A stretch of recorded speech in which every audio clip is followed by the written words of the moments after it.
front of you just to illustrate the social skit on the girl side. जैसे कि आप सभी जानते हैं कि नारी के बारे में हम लोग यहाँ पे आपको कुछ बताने जा रहे हैं। शेगांव के बारे में हमने सुना है कि गंगाधर महाराज का यहाँ पे मंदिर है और आप सभी बहुत भावुक हैं, तो आपकी सभी की भावनाओं का यहाँ पे इस्तेमाल कर रहे हैं हम लोग। आप सभी इसको भावनात्मक रूप से देखें कि इसमें हम लोग क्या बताना चाह रहे हैं। जैसे कि कहा जाता है नारी के बारे में कि यह नारी तेरी यही कहानी, सारे दुखों का कारण तू ही जानी, जिसके कारण सदा रहे तेरे आंखों में पानी। नारी जीवन और कन्या का जन्म आज के हमारे देश का अभिशाप माना जाता है। अभिशाप की कहानी प्रस्तुत करने का प्रयास हम अपने इस नाटक के माध्यम से करने जा रहे हैं। तो हमारी कहानी के प्रथम पात्र प्रस्तुत है आपके सामने। ये एक नवविवाहित शादीशुदा युगल जिनका नाम है हेमंत और तृप्ति। आज ये दोनों अपने वैवाहिक जीवन में बहुत खुश नजर आ रहे हैं।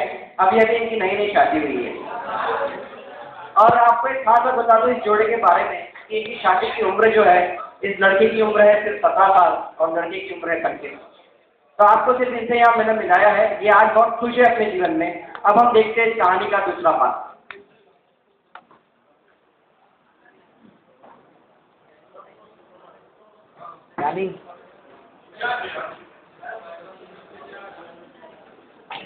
जो पति पत्नी अपने शादी की शुरुआत में बहुत खुश नजर आ रहे थे, अपने आप को बहुत खुशी महसूस कर रहे थे कि उन्होंने शादी की है और कम उम्र में शादी होने के कारण उनको बहुत रोमांचित महसूस हो रहा था। अब देखते हैं कि क्या होता है। एक साल बाद की स्थिति में क्या महसूस कर रहे हैं।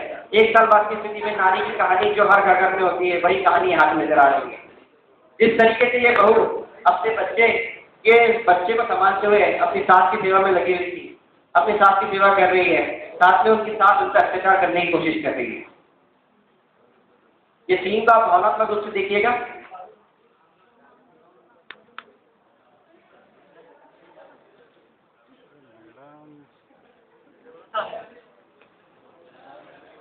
अरे ये क्या, घर के मुखिया जो बहुत पहले खुशी नजर आ रहे थे, बहुत अच्छे कपड़ों में थे, अब इनकी हालत को देखिए क्या हो गया अचानक। ये कैसा कर रहे हैं,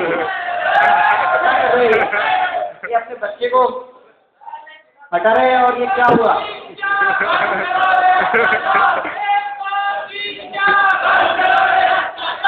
अत्याचार तो बंद करने के लिए है। जब आप लोग इससे भावनात्मक रूप से देखने का प्रयास करेंगे, ये क्या कर रहे हैं।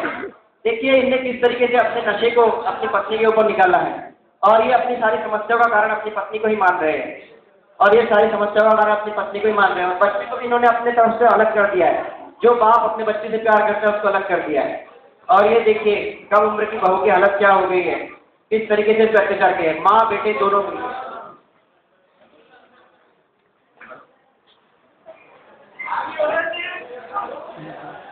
लेकिन ये क्या, सासू माँ ने अपने लड़के को थोड़ा संभाल लिया। इतने में ही इनके बड़े भाई यहाँ पे आ चुके हैं, जो कि हेमंत के बड़े भाई हैं। वो घर में देखते हैं स्थिति को अचानक और बच्चे को अपने हाथ में लेते हैं कि जो बच्चा रो रहा था और कुछ समझाने के प्रयास करते हुए ये समझा रहे हैं कि हेमंत का कहना यह है कि ये बच्चे के कारण ही मेरी जिंदगी में सारे तनाव आ गए हैं और जब से किसी के साथ इसकी शादी हुई है तब से इनके साथ और अत्याचार हुए हैं। ये एक दूसरे को समझाते हुए, लेकिन बड़ा भाई उसको समझाने की कोशिश कर रहा है। ऐसा लग रहा है कि ये लोग कुछ समझा रहे हैं एक दूसरे को और समस्या को समाधान कर रहे हैं। लगता है बड़े भाई ने कुछ तो भी समस्या का सलूशन निकाल लिया है और माँ भी इस बात में की समस्या सॉल्व हो चुकी है।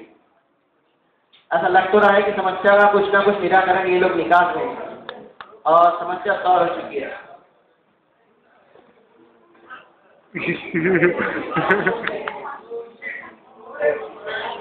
और एक और नए पात्र की एंट्री। ये मोहल्ले के जाने माने समझदार व्यक्तित्व में माने जाते हैं। इन्होंने देखा शोर बहुत आ रहा था तो ये पहुंच चुके हैं वहां पे और इन्होंने पूछा क्या हुआ, क्या चल रहा है, क्या है। तो दोनों भाई मिलके बता रहे हैं कि इस महिला के कारण इनकी जिंदगी में, इनके घर में पूरा तनाव आ चुका है और ये लोग कुछ योजना का हल निकाल रहे हैं। और शायद ये माँ को भी अपनी समस्या का जो हल निकाला है वो समझा रहे हैं कि हमने कुछ तो भी समस्या का समाधान ढूंढ लिया है और इस समस्या का समाधान शायद इन्हें मिल गया है और चारों भाई कुछ तैयारी कर चुके हैं। अभी तैयारी क्या कर रहे हैं ये लोग, यही हमें देखना है। यहाँ पे ये लोग क्या करने जा रहे हैं।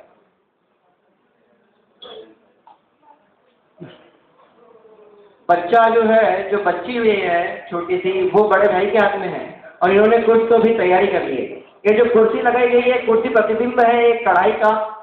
जो एक कढ़ाई होती है, उस कढ़ाई के अंदर दूध है, इसलिए सफेद कुर्सी हमने दिखाई है यहाँ पे।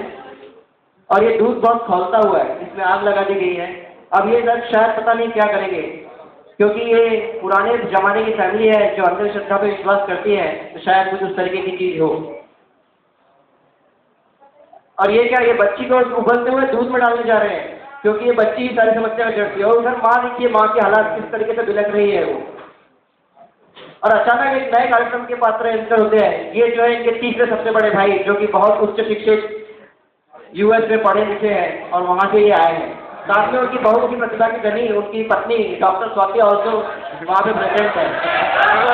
और आपके हेमंत को सबसे पहले मारा, और ये मारते ही सबसे पहले अपने छोटे भाई को समझाने का प्रयास कर रहे हैं कि हेमंत तुम्हें क्या गलत करने जा रहे थे। इतने में बड़ा भाई और वो जो अपनी घटना को इन्होंने अंजाम देने की कोशिश की थी, वो उनकी तरफ से कन्विंस करते हुए नजर आ रहे हैं। लेकिन इन्हें सबसे पहले मोहल्ले के बाहर के आदमी को भगाया अपने परिवार से और कहा कि तुम हमारे परिवार में दखलंदाजी मना करें।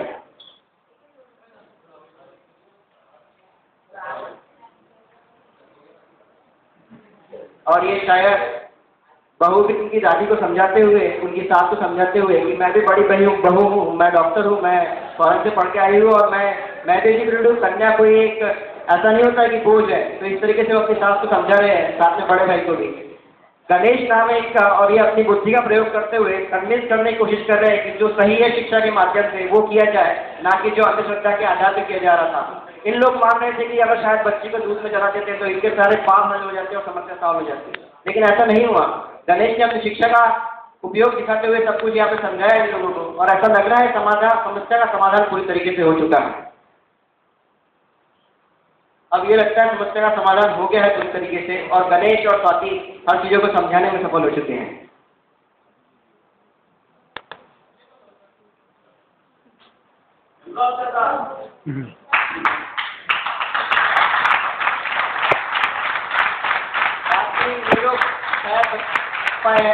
और ये परिवार फिर से एक खुशी के रूप में एकत्रित हो गया है, और इस तरीके से सफल वैवाहिक जीवन का, और एक कन्या के ऊपर जो अत्याचार हुआ था उसको शिक्षा ने दूर किया, और जो पढ़े लिखे विचार और आधुनिक विचार थे उनने इस समस्या को सॉल्व करने की कोशिश की गई।